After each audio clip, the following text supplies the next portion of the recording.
Upstox में आप SIP यानी कि सिस्टमैटिक इन्वेस्टमेंट प्लान कैसे शुरू कर सकते हो, इसका पूरा स्टेप बाय स्टेप प्रोसेस मैं आपको इस वीडियो में समझाऊंगा। एसआईपी शुरू कैसे करनी है, किन बातों का आपको ध्यान रखना है कोई भी एसआईपी शुरू करने से पहले, एसआईपी को ऑटो पे फीचर पर कैसे लगाना है यानी कि ऑटो डेबिट फीचर के साथ, जिससे पैसा आपके बैंक अकाउंट से ऑटोमेटिकली कट हो जाएगा, वो कैसे सेटअप करना है वो भी मैं आपको बताऊंगा। तो वीडियो एंड तक जरूर देखना। चलिए आगे बढ़ते हैं। अपस्टॉक्स में आप एसआईपी यानी कि सिस्टमैटिक इन्वेस्टमेंट प्लान कैसे शुरू कर सकते हो, इसका स्टेप बाय स्टेप प्रोसेस मैं आज आपको वीडियो में पूरा समझाने वाला हूं। एसआईपी स्टार्ट करने से लेकर एसआईपी करते समय आपको किन बातों का ध्यान रखना है, आपका पैसा किधर से कटेगा, बैंक अकाउंट से कटेगा या अपस्टॉक्स के अकाउंट से कटेगा, ऐसे बहुत सारे बेसिक सवालों का भी जवाब आपको इस वीडियो में मिल जाएगा। तो चलिए प्रोसेस की ओर बढ़ते हैं। बहुत ही सिंपल है। आपको लॉगिन करने के बाद ऊपर की तरफ ये जो आपका अपस्टॉक्स का बटन है इसके ऊपर क्लिक करना है। क्लिक करने के बाद अगर आप अपस्टॉक्स फॉर ट्रेडर्स में हो तो इसको शिफ्ट करके आपको अपस्टॉक्स फॉर इन्वेस्टर्स पे कर लेना है। ये जो सेंटर वाला बटन है इसके ऊपर क्लिक करिए और इस particular switch to Upstox for investors पर क्लिक कर दीजिए। इस पर जैसे ही आप क्लिक करोगे आप अपस्टॉक्स फॉर इन्वेस्टर्स में आ जाओगे। अब जितना भी म्यूचुअल फंड का आपका काम है वो इसी में होगा। अगर आप पहले से इसी विंडो में हो तो कोई बात नहीं, आपको इसी में सब चीज मिल जाएगा। यहाँ पर आने के बाद आपको एक्सप्लोर का ऑप्शन मिलता है और वॉच लिस्ट का ऑप्शन मिलता है। तो एक्सप्लोर वाले सेक्शन में आ जाइए। इधर आपको बहुत सारी चीजें देखने के लिए मिलती है, जैसे आपको इक्विटी स्कीम्स देखने के लिए मिलेगी, फिक्स्ड इनकम स्कीम्स देखने के लिए मिलेगी, हाइब्रिड स्कीम्स देखने के लिए मिलेगी। इसमें भी अगर आप देखोगे तो इंडेक्स फंड की अलग कैटेगरी है, लार्ज कैप है, मिड कैप है, स्मॉल कैप है। अगर आपको इन डिटेल और कैटेगरीज चाहिए तो इसके ऊपर क्लिक करिए। आपके सामने बहुत सारी कैटेगरीज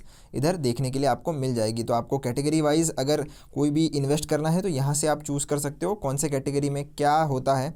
ये भी इन्होंने लिखा हुआ है शॉर्ट में, आपको आइडिया भी आ जाएगा कि आप कौन से टाइप ऑफ स्कीम में जा रहे हो।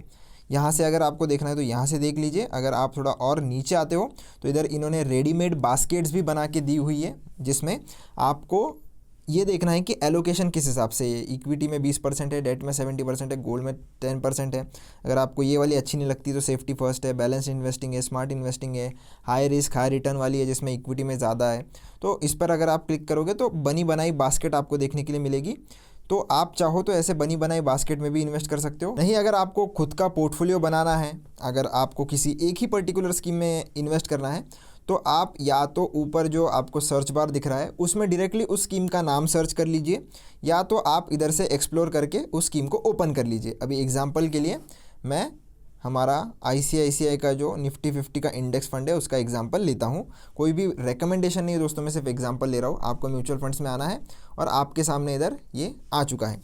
यहाँ पर आने के बाद एक बार पूरा नाम पढ़ लेना। निफ्टी 50 इक्वल वेट इंडेक्स है और इधर है निफ्टी 50 वैल्यू 20 इंडेक्स। तो मुझे निफ्टी 50 इंडेक्स फंड में ही करना है। निफ्टी 50 वैल्यू इंडेक्स अलग है, निफ्टी 50 अलग है, निफ्टी नेक्स्ट 50 अलग है। तो एक बार पढ़ लेना इन्वेस्ट करने से पहले। तो इसके ऊपर मैं क्लिक करता हूँ। क्लिक करने के बाद आपको सबसे ऊपर स्कीम का नाम देखने के लिए मिलेगा। ये इक्विटी कैटेगरी के अंदर आता है, सब कैटेगरी है ये इंडेक्स फंड, और ये एक डायरेक्ट ग्रोथ प्लान है। मतलब अगर आप इसमें इन्वेस्ट करोगे तो अपस्टॉक्स कोई भी इसमें कमीशन चार्ज नहीं करेगा, और ये एक ग्रोथ स्कीम है, यानी कि जितना भी डिविडेंड वगैरह जो भी सब मिलता है, स्टॉक्स बोनसेस वो सब जो भी मिलता है सब री इन्वेस्ट किया जाता है, ताकि आपको लॉन्ग टर्म में कंपाउंडिंग का और ज़्यादा बेनिफिट देखने के लिए मिले। तो आपको क्या करना है, नीचे स्क्रॉल करना है। आपको सबसे पहले CAGR का जो ऑप्शन है वो देखने के लिए मिलेगा। तो CAGR मतलब क्या? CAGR मतलब कंपाउंडेड एनुअल ग्रोथ रेट। ये हमें ये बताता है कि एक साल में फंड कितने स्पीड से बढ़ा है। ये एब्सोल्यूट रिटर्न नहीं होते हैं, ध्यान रखना। जितना भी आपको इधर रिटर्न दिखाया जा रहा है 11.77, तो ये एक टाइप से फंड कितने स्पीड से ग्रो हो रहा है हर साल वो दिखा रहा है। तो ये फंड जो है वो 11.77% का CAGR इसने दिया है। अब कंपेयर टू FD आप इधर नीचे प्रेजेंटेशन भी देख सकते हो कि किस तरीके से रहा है। अगर आप नीचे आओगे तो आपको मिनिमम SIP अमाउंट दिखेगा, 100 रुपीज़ है। तो 100 रुपीज़ से आप इसमें SIP शुरू कर सकते हो। कब लॉन्च हुआ था, इसमें कोई भी लॉक इन पीरियड नहीं है, यानी कि जब आप पैसे चाहो इन्वेस्ट करने के बाद निकाल सकते हो, पैसा आपका लॉक्ड इन नहीं रहेगा। नीचे NAV की प्राइस दी हुई है। NAV मतलब नेट एसेट वैल्यू। NAV का मतलब ये होता है कि जैसे आप किसी भी स्टॉक को बाय या सेल करना चाहते हो तो उसकी एक करंट मार्केट प्राइस होती है, तो उसी प्राइस पर आप बाइंग सेलिंग करते हो। ठीक उसी तरीके से अगर आपको म्यूचुअल फंड की यूनिट्स खरीदने या बेचने हैं तो आपको वो NAV के प्राइस पर करना पड़ता है। नीचे आपको एसेट्स अंडर मैनेजमेंट देखने के लिए मिल जाएंगे। तो एसेट्स अंडर मैनेजमेंट इसके 15,000 करोड़ से भी ज़्यादा है। हमेशा ध्यान रखना कि जिस भी स्कीम में आप SIP शुरू कर रहे हो एटलीस्ट 2,000 करोड़ के ऊपर उसके एसेट्स अंडर मैनेजमेंट होने चाहिए, ताकि वो स्कीम थोड़ी बहुत ही ज़्यादा नई भी नहीं और उसमें इन्वेस्टर कम हो, तो उससे आप बच जाओ। एक्सपेंस रेशो इधर देख सकते हो आप 0.19% है, जो कि काफ़ी कम है। एक्सपेंस रेशो एक टाइप की फ़ीस होती है जो आपसे सालाना ली जाती है, और ये आपको अलग से नहीं देनी पड़ती है। जो पैसा पैसा आप इन्वेस्ट करते हो उसी में से ये जो परसेंटेज है सालाना काट लिया जाता है। बेंचमार्क आपको दिख जाएगा इधर कि ये फंड का जो परफॉर्मेंस है उसका बेंचमार्क क्या रहेगा, निफ्टी 50 के अगेंस्ट इसको मेजर किया जाएगा। ये एक ग्रोथ प्लान है, यहाँ पर लिखा भी हुआ है।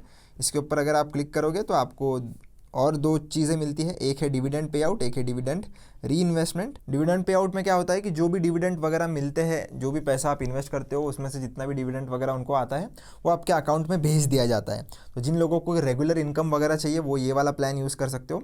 और डिविडेंड री इन्वेस्टमेंट में क्या होता है कि जो भी डिविडेंड का आपका पैसा आपको मिलता है उसके बदले में आपको यूनिट्स और ऐड कर दिए जाते हैं। वैसे ही ग्रोथ प्लान में क्या होता है, ग्रोथ प्लान में जो भी पैसा आपको रिटर्न मिलता है वो री इन्वेस्ट कर दिया जाता है और आपके एनएवी की प्राइस ज़्यादा जल्दी बढ़ती है कंपेयर टू ये बाकी के दोनों में जो बढ़ेगी उस हिसाब से। तो आपको चूज़ करना है आपको कौन सा प्लान करना है और उस हिसाब से आप चूज़ कर सकते हो। नेक्स्ट आपको मिल जाएगा मंथली एसआईपी। अब मंथली एसआईपी हमें करनी है, हमें वन टाइम इन्वेस्टमेंट यानी कि लमसम इन्वेस्टमेंट नहीं करना है। तो आपको मंथली एसआईपी अगर आप 100 रुपये की करोगे, 5 साल में कितना बनेगा इस फंड में इन्वेस्ट करोगे, 10 साल में कितना बनेगा, ये सब इन्होंने कंपैरिजन देकर रखा है। टैक्सेस भी इन्होंने देकर रखा है कि यूनिट्स अगर आप 1 साल से कम के लिए होल्ड करते हो तो आपको एसटीसीजी देना पड़ेगा, 1 साल से ज़्यादा करोगे तो एलटीसीजी 12.50%। अगर 1,25,000 के ऊपर टोटल प्रॉफिट जाता है तो कंबाइंड रहता है इसमें सेक्शन 80C के अंदर जो भी हमारे ऑप्शंस आते हैं इन्वेस्टमेंट के सबको मिलाकर 1.25 लाख का एग्जेम्पशन होता है। एग्जिट लोड एक टाइम की पेनल्टी होती है, अगर आप एक स्पेसिफिक पीरियड के पहले अगर आपने फंड्स को बेचते हो, इन्वेस्टमेंट को बेचते हो तो आपसे एग्जिट लोड लिया जाता है। अब ये जो भी फैक्टर्स है वो हर एक स्कीम के लिए अलग होते हैं तो आपको चेक जरूर करना चाहिए। इसलिए मैंने आपको बोला था कि कुछ चीज़ों का आपको ध्यान रखना चाहिए एसआईपी करते समय। तो ये सब चीज़ें हमने पढ़ ली है। अब ये करने के बाद जब आपको एसआईपी शुरू करनी है तो नीचे आपको एसआईपी का इधर बटन मिल जाता है, इसके ऊपर आपको डायरेक्टली आकर क्लिक कर देना है। क्लिक करने के बाद आपको अपनी अमाउंट एंटर करनी है। जैसे मैं 200 रुपये इन्वेस्ट करना चाहता हूँ मान लेते हैं, तो मैं 200 रुपये इधर एंटर कर दूंगा। उसके बाद आपको स्टेप अप एसआईपी अगर लगानी है, स्टेप अप का मतलब क्या होता है, स्टेप अप मतलब ये होता है कि आप चाहते हो कि 1 साल के बाद आपकी एसआईपी जो पैसा इन्वेस्ट हो रहा है वो भी थोड़ा बढ़ जाए, तो उस हिसाब से आप स्टेप अप एसआईपी लगा सकते हो। बाद में अगर आप चाहो तो अमाउंट बदल सकते हो। अगर आप अभी से सेटअप करना चाहते हो तो स्टेप अप एसआईपी आप यूज़ कर सकते हो। मुझे नहीं करना है फिलहाल तो मैं नहीं करूँगा। अगर बाद में आपको ऐसा लगता है कि मेरी 200 से लेकर मुझे अब 500 करनी है एसआईपी, तो आप इस वाले एसआईपी को चेंज भी कर सकते हो बाद में, ऐसा कुछ भी दिक्कत नहीं है। जितना भी अमाउंट आप एसआईपी का इधर लगाओगे, पहली इन्वेस्टमेंट आपकी आज ही जाती है, यानी कि जब आप एसआईपी शुरू करोगे उसी दिन जाएगी। और एसआईपी आप शेड्यूल कब करना चाहते हो, यानी कि हर महीने के कौन से तारीख को आप एसआईपी कटवाने चाहते हो वो यहाँ से आप चूज़ कर सकते हो। तो बहुत इजी है, जो भी आपको डेट चाहिए उसके लिए आप सेलेक्ट कर लीजिए। तो मैं एग्जांपल के लिए 12 तारीख को सेलेक्ट कर लेता हूँ, कंफर्म कर लेता हूँ। तो अगली एसआईपी मेरी कब कटेगी वो भी इधर बताई हुई है। इसके ऊपर अगर क्लिक करोगे तो नेक्स्ट एसआईपी कब की है वो लिखा हुआ आ जाता है। तो अभी मार्च में मैं इन्वेस्ट करूँगा तो अगली एसआईपी अप्रैल में कटेगी। कंटिन्यू पर मैं क्लिक करूँगा। कंटिन्यू पर क्लिक करने के बाद हम इधर कन्फर्म टू बाय पर क्लिक करेंगे। तो अभी आपको जिससे भी पेमेंट करना है आप कर सकते हो। मैं यूपीआई से पेमेंट करूँगा इसलिए मैं इसके ऊपर क्लिक कर सकता हूँ। 1 लाख तक का आप यूपीआई से पेमेंट इधर कर सकते हो। तो यूपीआई आईडी आपको इधर डाल लेनी है, जिधर से भी आपको पेमेंट करना है। बस ध्यान रखना जो भी यूपीआई आईडी आप डाल रहे हो वो इसी बैंक अकाउंट से लिंक होनी चाहिए जो यहाँ से आपने सेलेक्ट कर रखी है। अगर नहीं है तो फिर वो पेमेंट जो है वो फेल हो जाएगा, इसीलिए आप ध्यान से यूपीआई आईडी डाल लीजिए। इसके ऊपर हम क्लिक करेंगे तो दोस्तों आपको ऑटो पे यानी कि आपकी एसआईपी है जो ऑटोमेटिकली डेबिट हो जाएगी, उसके लिए आपको इधर नोटिफिकेशन आपके बैंक अकाउंट में आ जाता है। हम अभी मैंडेट सेट कर रहे हैं, हम वन टाइम पेमेंट नहीं कर रहे हैं, हम ऑटो पेमेंट के लिए मैंडेट सेट कर रहे हैं। तो आपको उस हिसाब से ये मैंडेट जो है उसको अप्रूवल दे देना है। भले ही आपको 1 लाख का मैंडेट दिखा रहा होगा पर पैसा उतना ही कटेगा जितना आपने एसआईपी में लगा कर रखा है। तो टेंशन मत लीजिए, मैंडेट आप अप्रूव कर दीजिए। अप्रूव करने के बाद कन्फर्म आपको कर लेना है। तो जैसे ही आप अप्रूव कर लोगे आप देख सकते हो हमारी जो एसआईपी की ऑर्डर है वो सक्सेसफुली हो चुकी है। आप अगर व्यू ऑर्डर्स में जाते हो तो आपको इधर देखने के लिए भी मिल जाएगा कि प्रोसेसिंग वाले फेज़ में ये जा चुका है। तो आपका पैसा ऑटोमेटिकली मैंडेट के थ्रू जो है वो डिडक्ट हो जाएगा हर महीने। आपको कोई भी टेंशन लेने की ज़रूरत नहीं है। इसको अगर मैं बैक करता हूँ, बैक करने के बाद आप ऑर्डर्स वाले सेक्शन में पेंडिंग में आओगे तो यहाँ पर प्रोसेसिंग ऑर्डर देखने के लिए मिल जाएगा। जैसे ये कंप्लीट हो जाएगी सक्सेसफुली, यहाँ पर कंप्लीट आप देख पाओगे। और एक्टिव एसआईपीज़ में भी ये जो एसआईपी है वो आ जाएगी और आपको इधर देखने के लिए मिल जाएगा। तो होप दोस्तों आपको सारी चीज़ें इन डिटेल समझ में आ गई होगी। कुछ इसी प्रकार से आप जो है वो एसआईपी शुरू कर सकते हो। वीडियो अच्छा लगा हो तो चैनल को लाइक शेयर सब्सक्राइब जरूर से करके जाना। मिलता हूँ नेक्स्ट वीडियो में।